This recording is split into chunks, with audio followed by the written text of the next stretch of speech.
First, I want to thank everyone for their patience. Looks like we're at 6:33 instead of 6:30, so we're doing our best. We'll catch up. So at this time, I'd like to call to order the January 26, 2021 board meeting of the Maricopa County Community College District Governing Board. Before we move on, I'd like to call roll of all members and want to make note if Ms. Munoz is able to join us this evening as the student trustee. Ms. Munoz, I don't know if you're present. If you are, please let me know.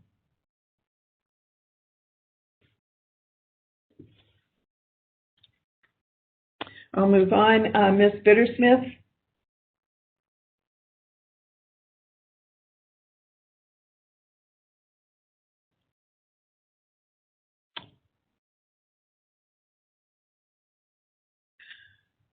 Ms. Bittersmith, are you present? Let me start from here. Can anyone hear me? Yes. Okay. I'll come back to Ms. Bittersmith. Ms. McGrath?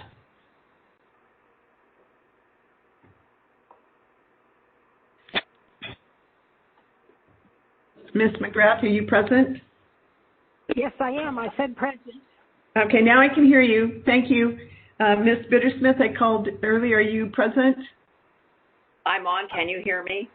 Now I can. Thank you. Dr. Narini? Here. Ms. Smith? Present. Dr. Thor? Present. Ms. Wynn? Present. With my presence, all board members are in attendance. And I would like to announce that we are live captioning our meetings. So please look in the chat window of our WebEx meeting where you will find a link. Please click on that link to open a web page with the live captioning. With that, we'll move into our agenda, and there are no substitutions for this evening. We do have a verbal report from Ms. Patrice Nango, the Faculty Executive Council report. Welcome, Ms. Nango.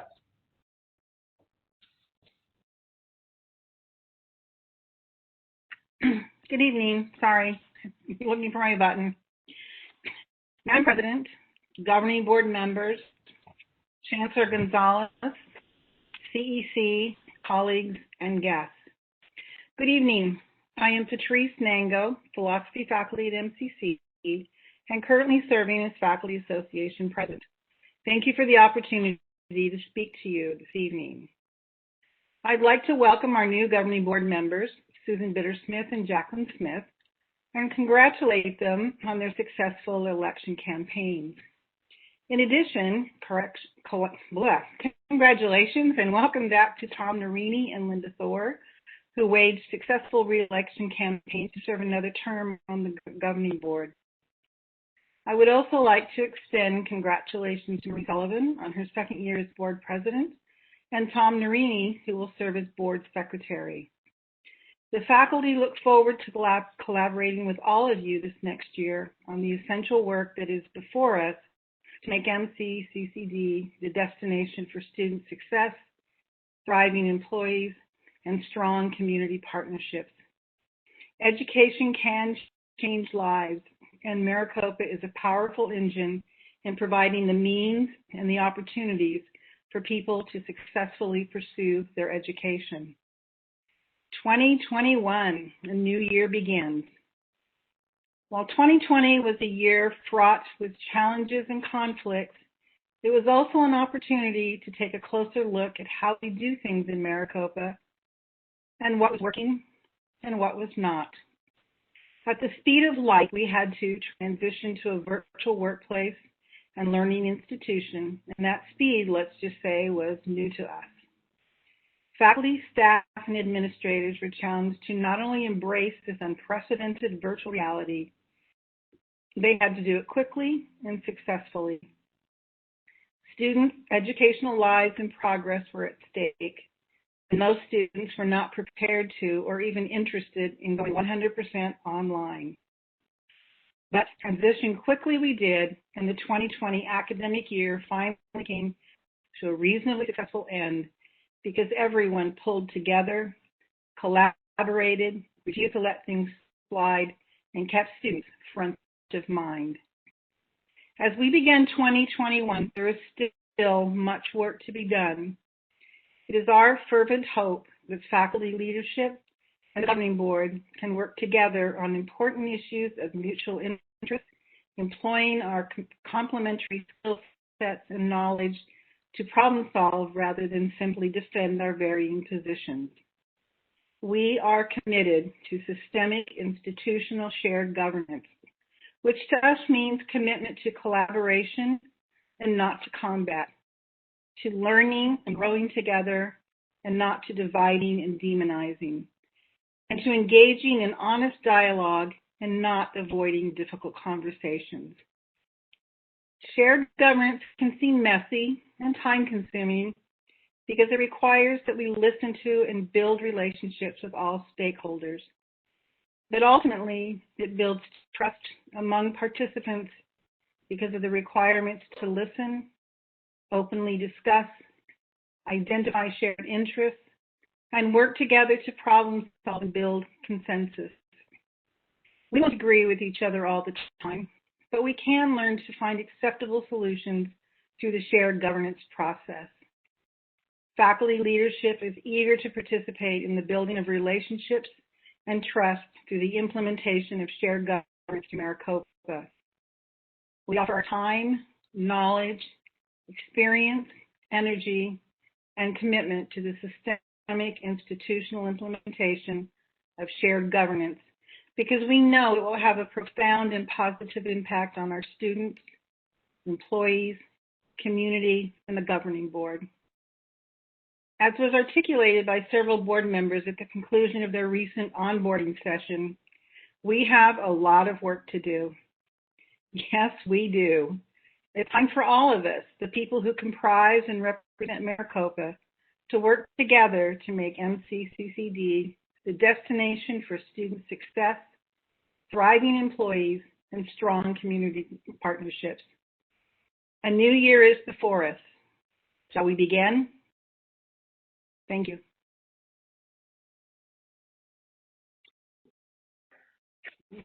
Yes, sure.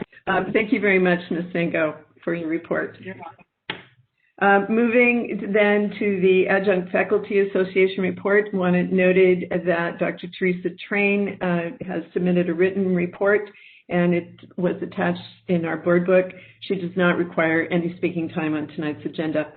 We'll move now to the Interim Employee Senate report, and Ms. Shannon Mange will be presenting. Thank you, President Sullivan, members of the board, Chancellor Gonzalez, CEC, and guests.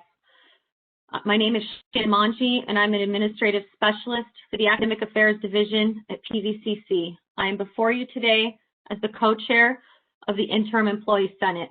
I would like to give a wonderful plug to my co-chair, Anna Chandler, who is assisting her wonderful students in her AIDS program at SCC tonight. So you will luckily get to hear from me for our entire presentation. Next slide, please. We would like to provide an overall update to those on the call today on how the Interim Employee Senate is completing some of its great work, as well as what you will see from us in the near future. Our communication team is doing wonderful work sending out our monthly newsletter across the system. This is to explore critical topics that need to be communicated better to our employees and how we can mitigate any of those gaps using this newsletter.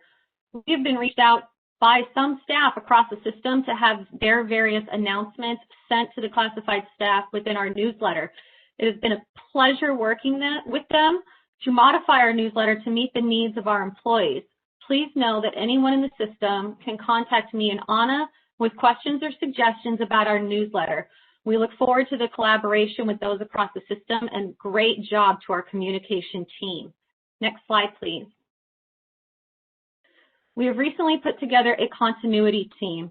They are a subgroup of the Senate, and they're leading discussions with possible modifications to our shared governance structure to improve our effectiveness and sustainability.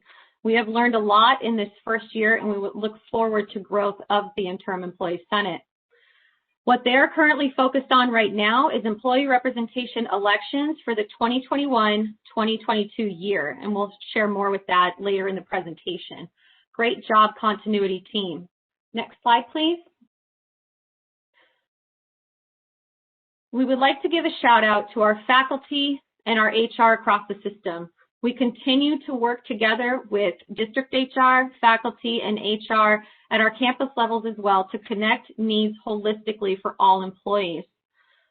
We thank the HR leadership team for inviting us to their meetings and working towards a mission of support for employees and being transparent and collaborative in ensuring employees feel supported by all in the organization. Collaboration and shared governance with faculty to work together and find what we can work together on to help one another be better and stronger and unified throughout all of Maricopa. Thank you, Dr. Georgetta Kelly and her district HR team. Thank you to our campus HR teams and faculty leadership, Patrice and Sasha. We are one, we are not against each other. Next slide, please. The Mercer study has been top of mind for our classified staff across the system.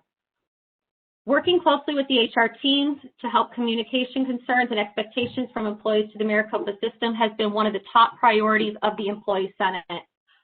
HR has been great in providing town halls and transparent communication to support hearing the employee voice and learn from past experiences.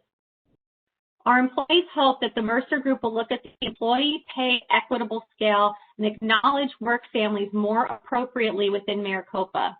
We would like to thank the Mercer Group, Frank Wilson, and his HR team for their continued collaboration throughout this process. Next slide, please. The future of the Employee Senate. As you see, elections will begin in March for employees to join the Employee Senate starting in summer of 2021 for training with an official start date of July 1. Right now, we are working on the election process so that it is equitable, diverse, and allows for all employees that want to be involved an opportunity to participate.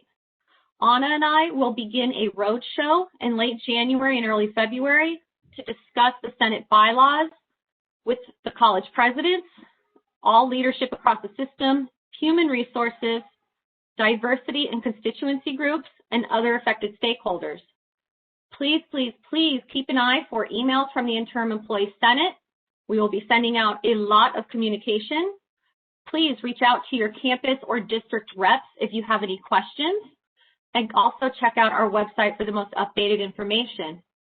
If you have a stakeholder group that you would like Anna and I to present to because you have interest or questions about serving on the Senate, please reach out to us and we will be happy to meet with you. Next slide, please. We look forward to great collaboration with our governing board, Maricopa administration, faculty leadership, our students, and our community. Let's make 2021 great for students, staff, and faculty. Thank you. Thank you very much, Ms. Manji. Let's hope 2021 is a great year.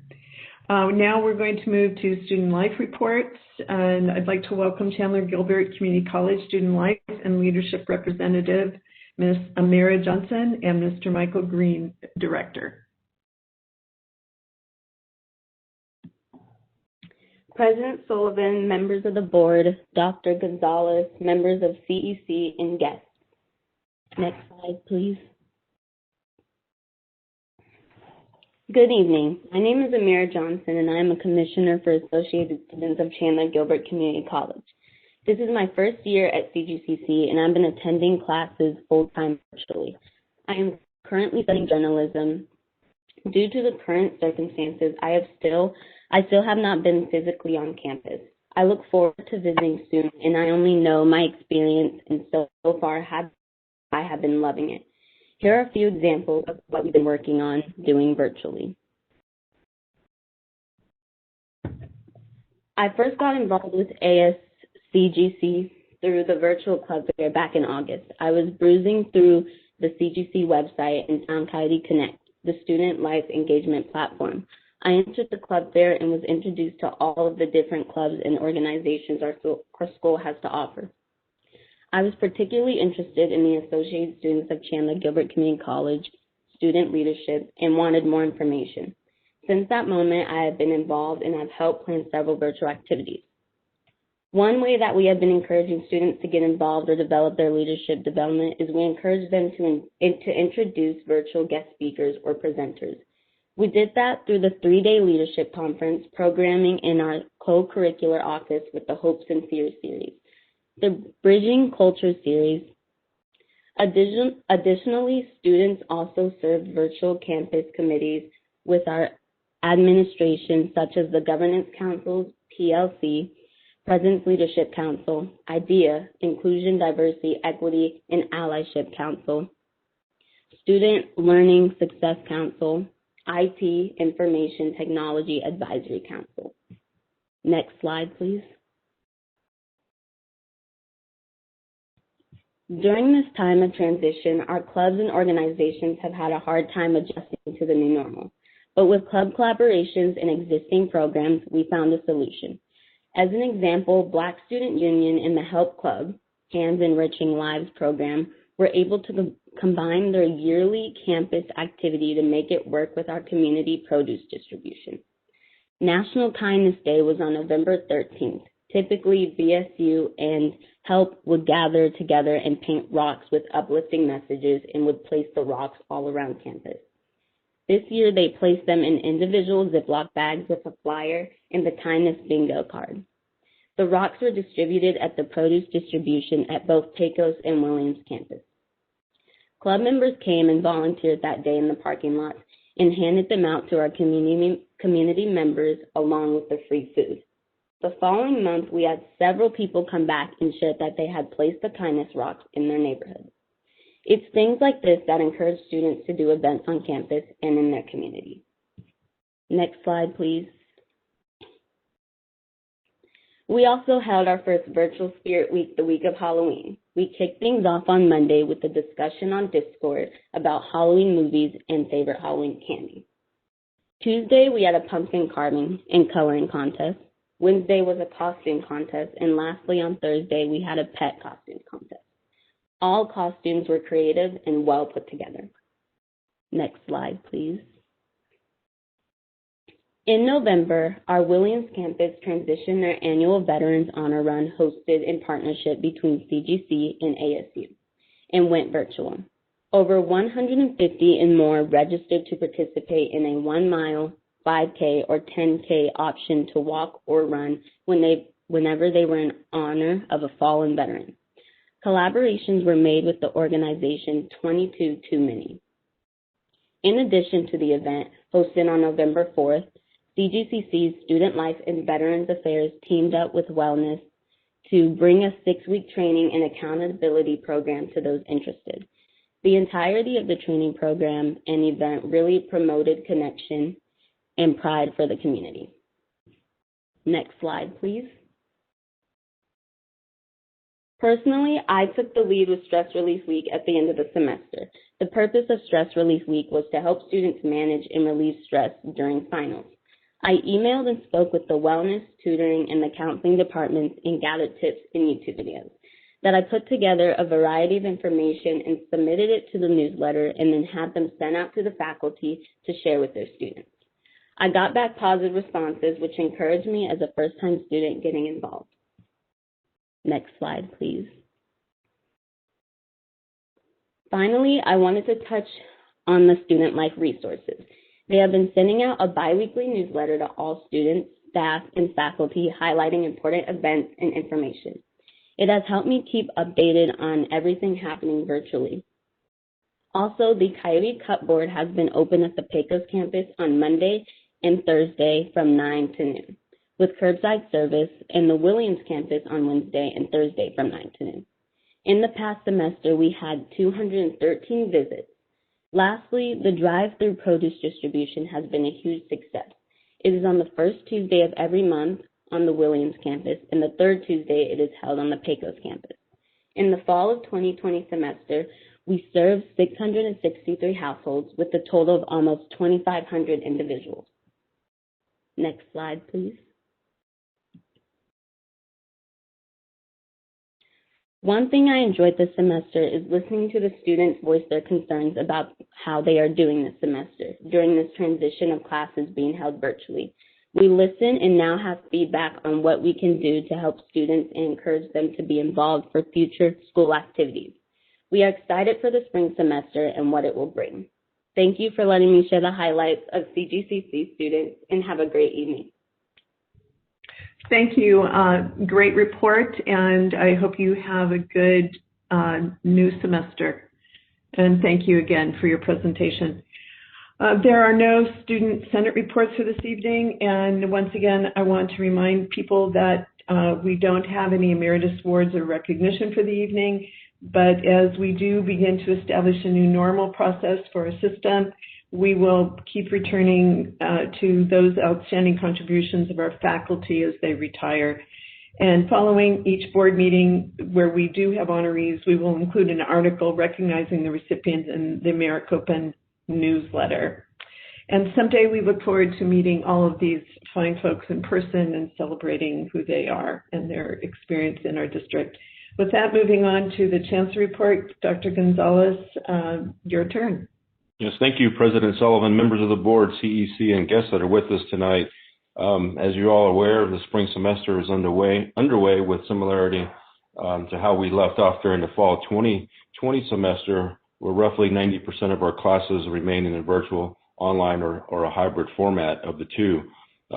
Many employees continue to work remotely, but the vaccine brings us the possibility of returning to campus in greater number by the fall of 2021. Some colleges have shared with me that planning for the fall 2021 class schedules are beginning to look different with a conservative shift towards more face-to-face offerings. We will be forever changed by COVID-19 in the way that we learn, work, and certainly meet with one another.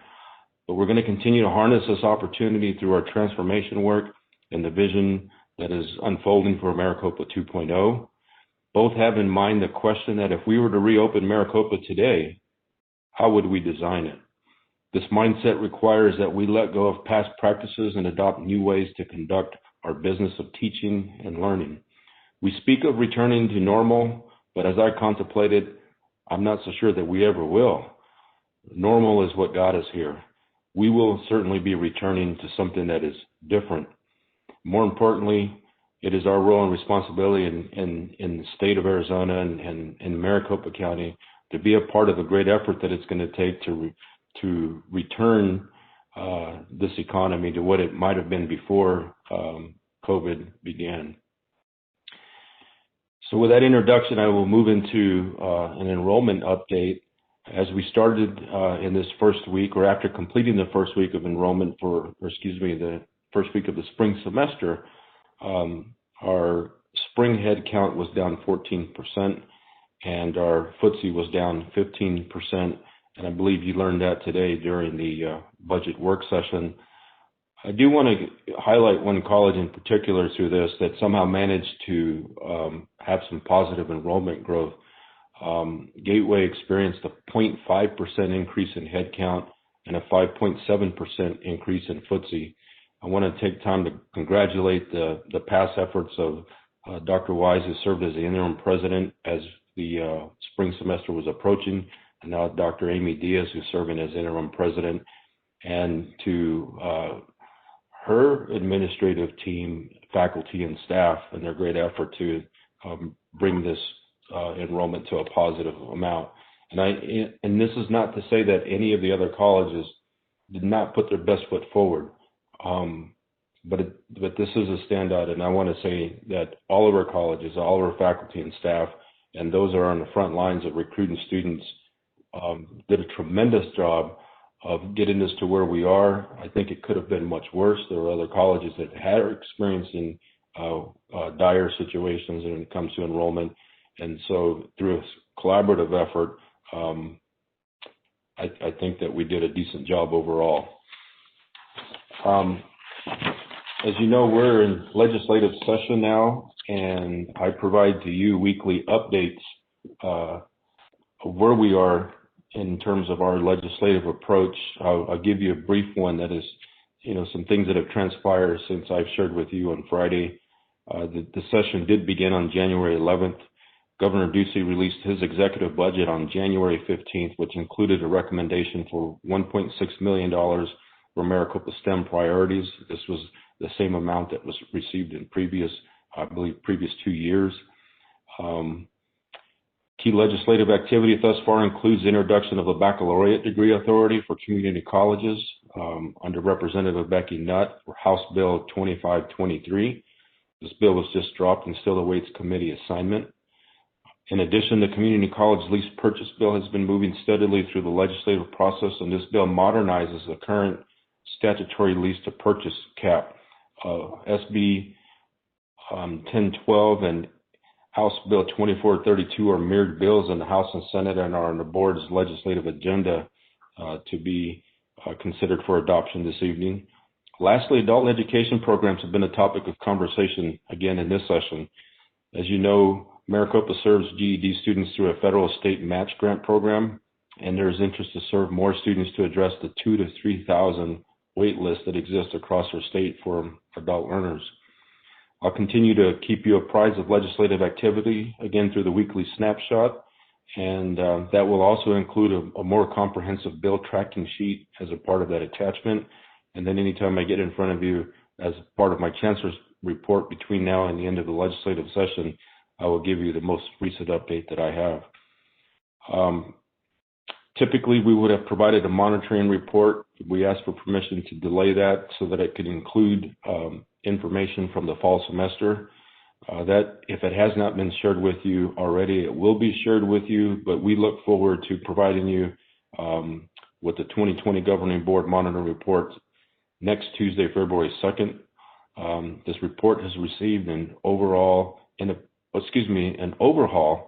appearance and functionality that is very pleasing to the user.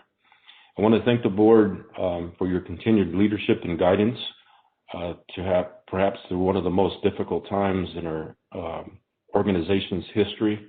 I'm looking forward to 2021 and the opportunities that lie before us. I really, truly believe that Maricopa's best days lie ahead. I want to thank the faculty, staff, and administration across our great system for their continued good work and of being their best and showing up every day to ensure that our students have the greatest opportunity for quality service, quality education, and a quality overall experience. President Sullivan, that concludes my report. Thank you. Thank you, Dr. Gonzalez. We appreciate the updates and also the weekly snapshot. There are no citizen interim aspects for tonight's meeting, which takes us then to the consideration for the consent agenda. All items under this section of the agenda are consent matters unless they are removed from the agenda at this time. Do any board members or the chancellor wish to remove any items from the consent agenda?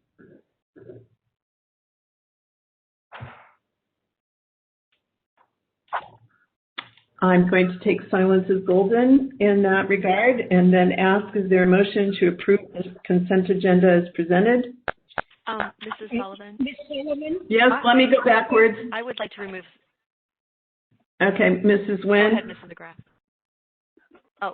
I would like to remove 13. All right, there's a request to remove item 13. So we'll take that up separately, and that was made by Ms. Nguyen. Any other requests? Was that you, Ms. McGrath? Yeah. What item do you have a request to remove an item?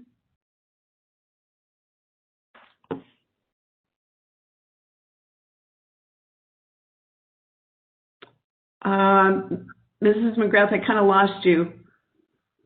Number 7, the 4-year degree.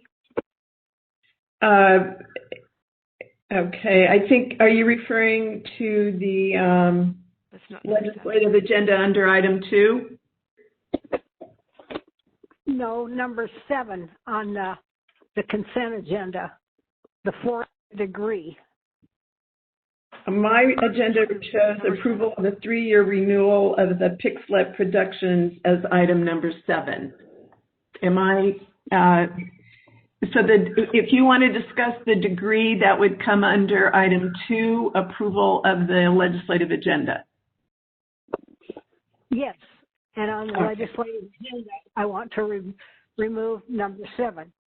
Okay, we'll take up item number 2 separately. and item number 13 separately. Any other requests from board members to remove an item from the consent agenda? There being none, is there a motion to approve the consent agenda as modified? So moved. And is there a second? Second. I'm going to call roll again, names for in favor of or not opposed. So Ms. Bittersmith? Aye. Ms. McGrath? Aye. Dr. Narini? Aye. Ms. Smith? Aye. Dr. Thor? Aye. Ms. Nguyen? Aye. I vote aye. With that, by a vote of 7-0, the consent agenda as modified is approved. With that, then we'll take item 2, approval of the 2021 legislative agenda separately. And before discussion, is there a motion to approve item 2? So moved. And that was you, Dr. Thor? It was. Dr. Narini? Okay. Is there any discussion? Mrs. McGrath? We're discussing the 4-year degree. We can discuss any aspect of that agenda that you would like, and it looks like you're focusing on the issue around the baccalaureate program. Yeah. Okay. You're breaking up, so is there a way that so let's start over.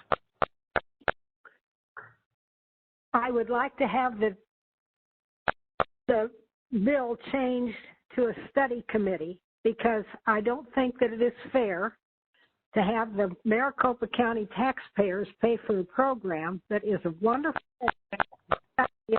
is to draw and our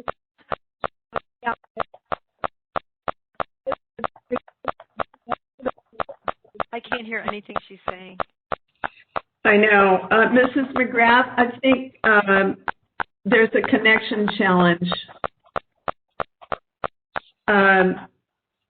Okay, that's good. The sound has gone away. Everyone else, are you muted? All right. So, Mrs. McGrath, we've got as far as you don't think it's appropriate and you want a study committee, and keep going. I don't think it's fair to burden the Maricopa County tax extreme will allow people from all over the state to come and take this, because this is such a wonderful reduction in price for a college degree. I think that we should figure out a way to make it pay, or have the legislature pay for it, make it a state program just like the other 4-year degrees are. And I'd like it the bill changed to a study committee bill so that we could figure out a way to do that. It's just a wonderful idea, and it's going to draw people from all over, and our taxpayers shouldn't bear the burden of a 4-year degree college when all the other 4-year degree colleges are borne by the entire state of Arizona.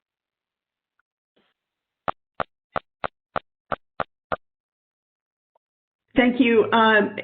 Ms. Renfro, are you on the call? President Sullivan, I am here. Would you like to offer some comment back on the proposed bill and our position there? Yes, President Sullivan, Mrs. McGrath, and members of the board. The bill as drafted and introduced last week includes a provision that limits the the ability of Maricopa to, well, let me back up, sorry. The legislation creates several guardrails, and with regard to cost of the program, it does anticipate that the offering 300 and 400 level courses to comprise a baccalaureate degree might cost additional funding, and in anticipation of the need to set perhaps a different tuition rate for those 300 and 400 level courses puts at a cap at 150% of our current tuition. I would note that it ultimately, in terms of what taxpayers pay to support, is entirely the purview set by this governing board, not by the legislation itself. We have also continued to look at what the additional costs might be, but believe that we have the facilities and the faculty resources that would enable us to do the 300 and 400 level courses, and this board would have the opportunity to adjust the tuition rates accordingly to ensure that those courses at that level were paid for and costs were covered. Ms. Sullivan? Yes, Dr. Thor? I would like to build upon Darcy Renfro's comments. The purpose of community colleges offering baccalaureate degrees is to address unmet needs that employers have for skilled workers in areas of high demand. There is not a and additionally, this will build our enrollment because not only will students stay with us for 4 years, but students who have previously completed associate degrees in this area will be able to return to us and complete the baccalaureate degree. There is not a relationship between enrollment and property taxes. So the property taxes will remain the same as long as this board continues the same tax rate, and will not be affected by the addition of baccalaureate degrees to our offerings. Thank you, Dr. Thor. Mrs. McGrath, is there any further discussion before we move on the motion? No, thank you. Sure. Any other comment? Being none, we have a motion and a second on the floor to approve the 2021 legislative agenda. Again, I will go through for votes, and I'll start with you, Ms. Bittersmith.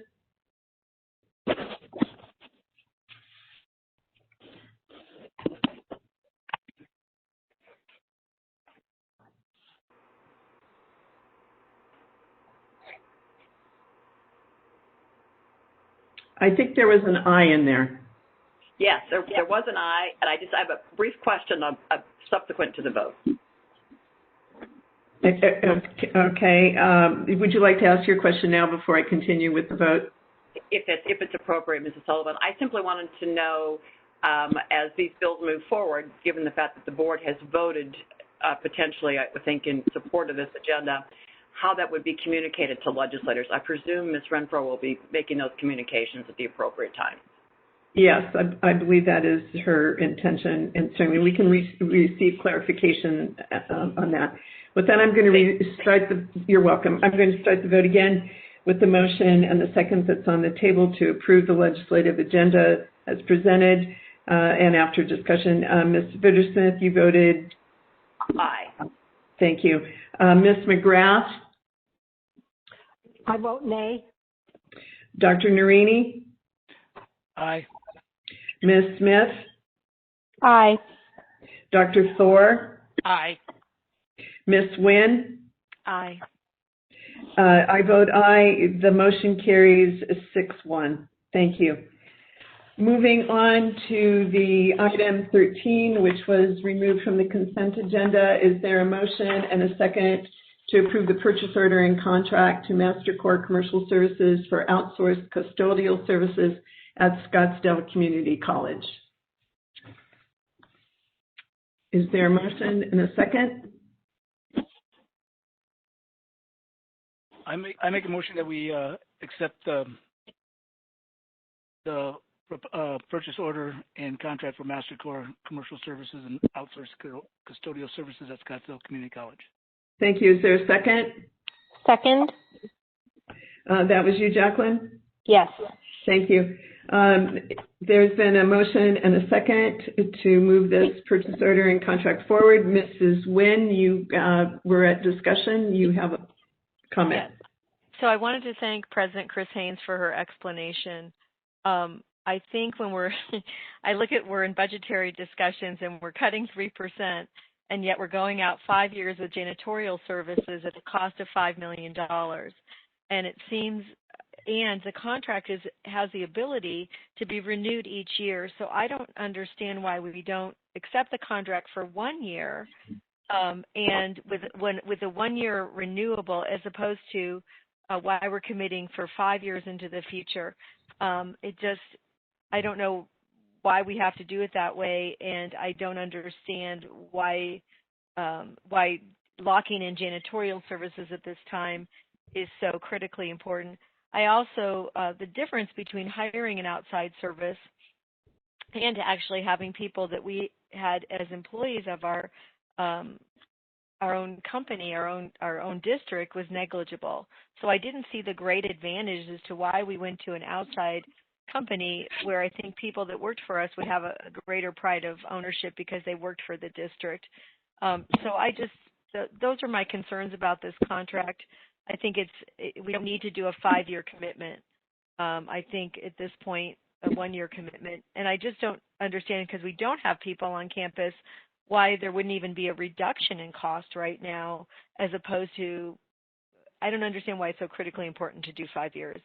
And I appreciate the explanation of the flexibility of the contract, but it makes no sense to me that we have to allocate this kind of resource 5 years into the future. So that's all I've got. Thank you. Thank you. You're welcome. Is there other discussion on this motion? Mrs. Sullivan? Yes. Ms. Bittersmith? I too share some of Ms. Nguyen's concerns, particularly since we heard earlier with Dr. Gonzalez's great report about we're learning how to work in the new normal. And I too did not understand why, given the 1 year opportunity to renew, why we were doing a 5-year version of the contract. I'd love to have an explanation from someone as to the reason for that. And if this is the same length of time contractually that we have for other outsourced janitorial services in other campuses. Thank you. Dr. Gonzalez, who would you like to answer Ms. Bittersmith's question? Sure. President Sullivan, I'd call upon Dr. Moore, perhaps Mr. Iaquinto, to be able to speak to it from a systems perspective, and then, of course, invite President Haynes to weigh in on the reasoning behind the length of the contract. So whomever would like to jump into that one first. How about we start at the college level? President Haynes, is there anything that you would like to offer for comment here? Dr. Gonzalez, this is Colleen O'Neill, Vice President of Administrative Services. President Haynes asked me to speak tonight. Mrs. Sullivan, governing board members, Dr. Gonzalez, colleagues, and guests. The 5 years is the usual through purchasing, and that is actually what we were advised to do by the purchasing department. The contract is actually for 1 year. We have an option to increase it up to 4 years. So each year is a new renewal. And so I'm not sure if that's the answer that you're looking for, but that's the answer I have. This is common practice within the district, is my understanding. So can I ask a question? Why does the contract then have the 5-year amount versus the 1 year amount as to what we're asking to approve? Because ultimately we could end up being at that level. So we're asking for the full amount. That gives us the flexibility to be able to renew it up to 5 years.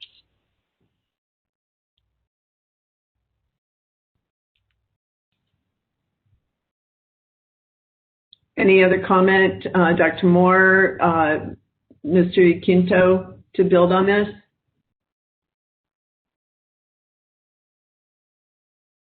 This is Jim Moore, and I'm actually going to ask the question of Gary, because he's probably a little more familiar with the contracts. But if we were to only ask for the 1 year amount, then we would have to come to the board every subsequent year and ask for the same amount again.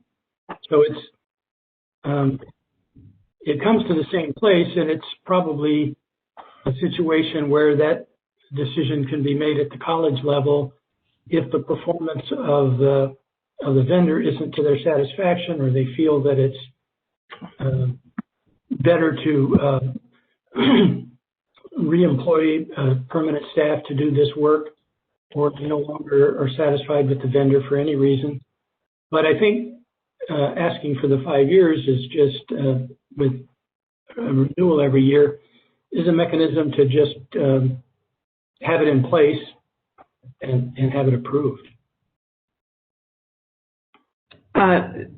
Thank you. Is there any other discussion from either staff or Mrs. Nguyen or Ms. Bittersmith? Do you have follow-up questions on this?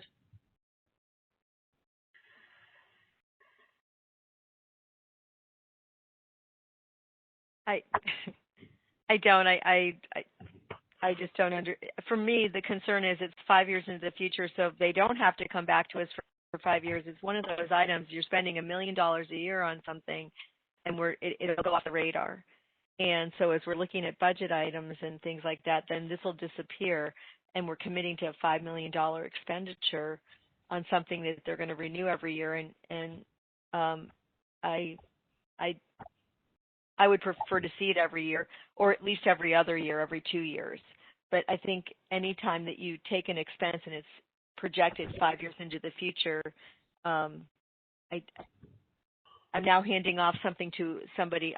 My term is 2 more years. I think 2 more years is what I have the authority. Those are going to be on the board for 4 more years, have the authority to do 4 more years. But I think anything that extends beyond anybody's time on the board is problematic, because we're making a decision that goes beyond our term on the board. That's some part of my thinking. But thank you. I understand what everyone is saying. Thank you. Any further discussion on the motion? There's a motion to move the purchase order and contract forward on this item. Again, for voting purposes, I need to call roll. With that, Ms. Bittersmith? No. Ms. McGrath?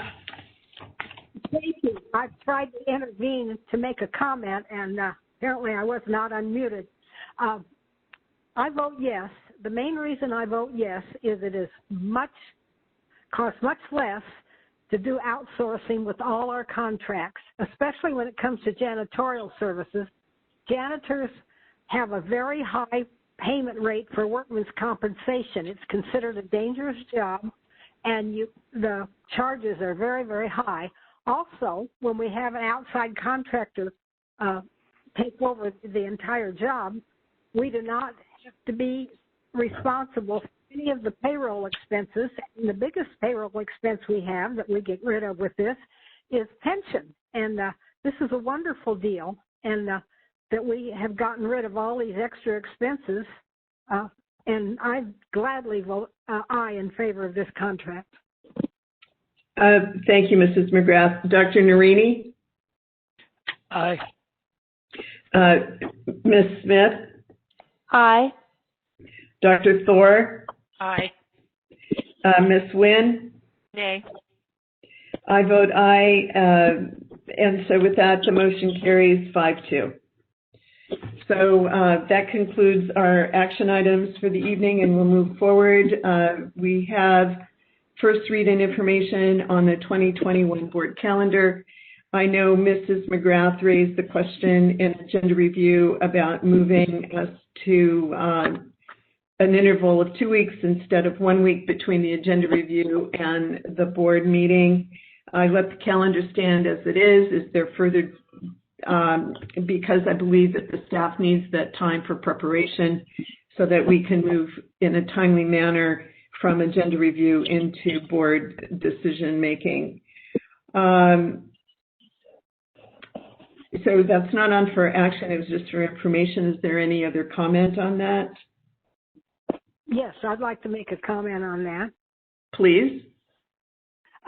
In the past, they were able to do 2 weeks in between time, and I don't understand why the staff wouldn't be able to do that now, why they can't get organized enough to do a 2-week interview. When I first came on the board, that was what we had for the first 4 years. It's just recently we've gone to this 1-week interval, and I don't think it's necessary, and I think we need the preparation time to gather information and to ponder the various important items we have on the agenda. Thank you. Sure. Thank you. Any other comment? Being none, moving to employment and separation, are there any comments?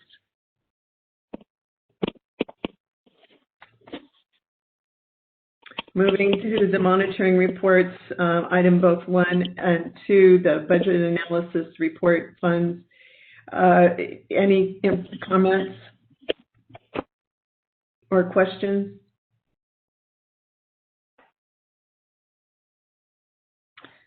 Being none, I'm going to move us to the community linkage section, but I'm going to start off. I'm going to start off. With that, the first thing I would like to acknowledge is last year was certainly an interesting year with a lot of challenges, and I feel that perhaps we as the board didn't get quite as much accomplished as we wanted to. This year, we're setting a pretty aggressive agenda moving forward to not only enhance our own professional development as board members, but to get the job done in areas that we feel that are important.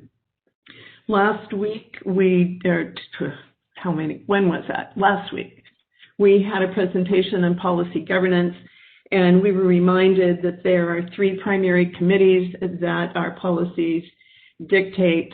And one is a charter school committee. That's also by statute affiliated with charter schools. There's a policy committee and an audit and finance committee. It is my prerogative as board chair, president, to make appointments to these committees. So in continuing last year's commitment to the charter school process and practice, Dr. Narini will continue to lead those efforts, and I believe he has some plans for us to get to work as a board in addressing other elements affiliated with our charter schools and the issues of K-12 and dual enrollment. Under policy, where we also have a tremendous amount of work to do, this is a place where Ms. Jacqueline Smith will take the lead. I believe that it's a great opportunity for all of us to learn together about the fuller impact of policy governance in our lives and make determinations of how we're studied in that area, and also the work that we have to do in practice with those elements of policy. She will be engaged with Ms. Tony, and we will begin to receive a calendar from her as to how, from Ms. Smith, how we will move forward in attending to some of these issues. And in that regard, I certainly will be supporting her efforts and backing her up. The other bylaw dictated policy committee is audit and finance, and Ms. Susan Bittersmith will be leading that effort with support of Mrs. McGrath. And certainly they'll be engaged in with Ms. Grunyo and others in ensuring that we attend to our necessary work in that area. In the past, we've had a budget committee, but I'm shifting this year and am going to ensure that this is a committee of the whole. And with that, that means we will continue to work to engage work sessions and other learning opportunities around budget and pay attention to that. We will support the foundation with our liaison, again, both Ms. Bittersmith and Dr. Narini will be engaged with that, and certainly Ms. McGrath will provide her ongoing support to efforts there. And at this point, I'd like to congratulate Mr. Brian Spicker on being named the permanent president and CEO of our foundation. When it comes to relationships with the AACCT, Linda Thor and I will be taking the lead there. something that is important, I know, for everyone and is on everyone's mind is what are we doing in our efforts to manage and move forward with the whole issue, the number of issues surrounding the chancellor position, chancellor evaluations, the chancellor process, search, etc. And Linda Thor will be managing that on our behalf, certainly. And I want to remind everyone, any decisions are made by the board as a whole. But in terms of trying to flesh out our to-dos and move us forward in that, Dr. Thor will be taking the lead there. So there's a lot of activity and effort that will be set in motion. We intend to begin to lay out a full calendar with intentions, not only for our own board activity, but how that engages the district in our work sessions and our efforts around priorities, et cetera. So all I can say right now is stay tuned, but know that we're very committed to making this a year of solid work, and we intend to get a lot done this year with everyone.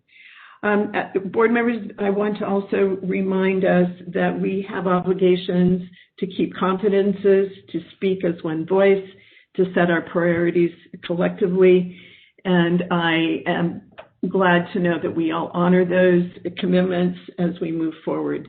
So that is my update for today, and I'll move forward then with other comments, and I'll start with you, Ms. Bittersmith. Is there anything that you'd like to report? Not at this point, President Sullivan. Thank you. You're welcome. Mrs. McGrath. Thank you. I'm hoping that in the future we will not have so many meetings. We've had one every month, every week in January, plus an extra one, and then one that I make 7 meetings in this short period. And I'd love to see fewer meetings. Thank you. Yeah, I think you're not going to like February then, but I will give you a week off. How's that? Thank you. You're welcome. Dr. Narini? Well, thank you. Before I welcome Ms. Bittersmith and Ms. Smith to the board, I want to welcome 2021. I think it's going to be a great year. I think we have a wonderful board. I think I for one, I'm not a big fan of lots of meetings, but I appreciate all the professional development and training that we've had, and look forward to kind of setting some common goals and really kind of giving our ship some sites to sail to. And like you, I want to welcome Mr. Spicker to the foundation. I'm excited about that, and especially want to thank all the faculty and staff for doing everything they've done to get us through a really difficult year and really set us up for an upcoming year. So I appreciate that and look forward to a great year. We got lots of work to do and look forward to it. Thanks. Great, thank you, Ms. Smith. Yes, good evening. I want to share in Dr. Narini's appreciation for those who have presented today and for everyone in the district's hard work as we started this calendar year. And I look forward to working with you on all of our board responsibilities, but in particular, the policy conversations that we'll be having ahead. Thank you all. Thank you. Dr. Thor. I have no report. Thank you. Ms. Nguyen. I just wanted to thank the PTK students who engaged in it's National Anti-Sex Trafficking and Human Trafficking Month. And they asked very intelligent questions. I appreciate President Kate Smith for moderating that. I am flying to University of Florida tomorrow. Hopefully they don't have snow. And finishing out the month and working with students across our state and across the country on bringing awareness on how to stay safe and not become victims of crime of human trafficking. So I just wanted to say thank you. It's wonderful that our students are engaged in that conversation and looking at how they can help support other students from becoming victims of crime. I also want to welcome everyone back to this board and to this year. We have a lot of work to do, and I, like Mrs. McGrath, don't want to have one more meeting, but I think the work that we need to do is critical to our success and to the success of the community college. So, and that's all I have. Thank you. Thank you, and thank you for your contributions and work on the efforts that I know you're engaged in with anti-trafficking. I think that's very important. So thank you for your leadership on that. I understand, Ms. Munoz, you are here and present. Do you have any comments for today's meeting? I think my only comment is, welcome back to the school year to all the students and all the teachers and staff. And we look forward to a good semester this spring. Just kind of easing into those online classes. Those of us who have taken classes last semester, previously, got a little bit of a hang of it. But any new students, welcome, and, just kind of persevere with the rest of us. That is true. We're all persevering. So with that, I also wanted to remind, I had to be reminded myself, since we have met before, this was the first regularly scheduled board meeting for both Ms. Bittersmith and Ms. Smith. So welcome in this more official capacity as we move forward with our regularly scheduled meetings. I feel like I've spent a lot of time with you, certainly online in our other meetings, so didn't really think of this one as your first one, but thank you, Dr. Rainey, for reminding me, and everyone else for doing that, and welcome. And also to you, Dr. Narini and Dr. Thor, for being able to rejoin us in our work efforts together. I wanted to again thank Dr. Gonzalez and his team and everyone for the hard work that they display every week, and appreciate all that we're doing on behalf of our students to help their lives be successful in affiliation with our campuses and education, teaching, and learning.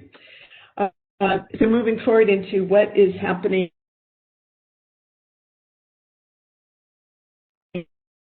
next meeting date. We will start at 4:30 with the work session.